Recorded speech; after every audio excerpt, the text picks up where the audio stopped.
नौशेर फिरोज के करीब हजरत सैयद महबूब अली शाह के सालाना उर्स के मौके पर बैलों की दौड़ का एक जबरदस्त और दिलचस्प मुकाबला हुआ, जिसमें सिंध भर के अलावा पंजाब और बलोचिस्तान के बैलों ने भी हिस्सा लिया।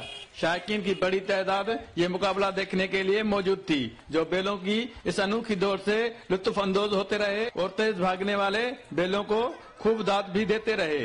बैल मालकान का कहना है कि वो इन बैलों को अपने बच्चों की तरह पालते हैं।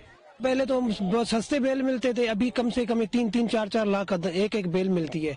हम इसको सही तरह पट्टे वगैरह डालते हैं, आटा डालते हैं, खाद वगैरह डालते हैं और उसकी बहुत एक दांत के पीछे 50-50 हजार रुपये खर्चा होता है, 10-10 बंदे लगे होते हैं। ये सिंध का मेला है, इधर सब दुनिया आती है दूर दूर से और देखने के निमाशी मेला है ये, और इसको इनाम मिलता है 10,000 पहले बैल को, दूसरा को 5, फिर 3। बैल मालकान बैलों को ताकतवर बनाने के लिए रोजाना अंडे, घास, मक्खन, घी और दीगर ताकतवर अशिया खिलाते हैं, जिस पर माहाना हजारों रुपए खर्च होते हैं।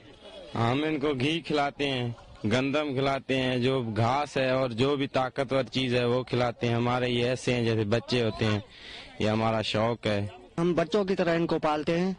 हम इनको जो है आटा खिलाते हैं, देसी घी खिलाते हैं, मुर्गी के अंडे खिलाते हैं, जो जो चीज मिलती है हम इनको खिलाते हैं। हम अब खुद नहीं खाते, इनको खिलाते हैं। ये हमारा शौक है, दिली शौक है। बैलों का ये मेला देही आवाम के लिए शौक के साथ तफरीह का जरिया भी है।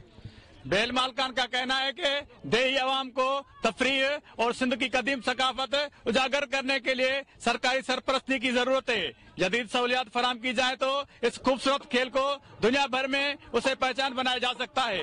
जाहिद राज पर समा, नौशेर फिरोज।